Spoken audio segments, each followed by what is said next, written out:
Kalau anda nak cek kencing manis, ada 2 ujian darah yang anda kena tengok. Nombor 1 ialah adalah bacaan glukos, dan yang kedua adalah HbA1c. Ini 2 ujian penting untuk mengesahkan atau mengesan kencing manis.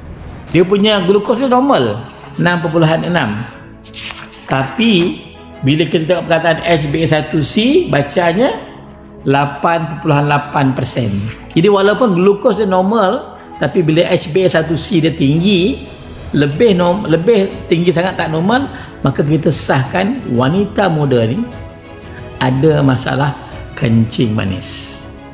Jadi jelas untuk puan ya, untuk pesakit ni walaupun dia tak ada tanda kencing manis, tapi sekarang dia ada kencing manis dan dia boleh dapat masalah jantung sumbat. Jadi kita boleh simpulkan wanita muda yang jantung sumbat ni, walaupun dia tidak ada keturunan, walaupun dia tidak ada tanda-tanda sakit kronik, dia masih ada period, tetapi dia mempunyai 2 masalah risiko jantung yang ada tanpa disedari. Yang pertama, kencing manis, dan yang kedua, masalah kolesterol. So kalau anda ada kencing manis, masalah kolesterol yang tinggi, anda berisiko untuk cek masalah jantung.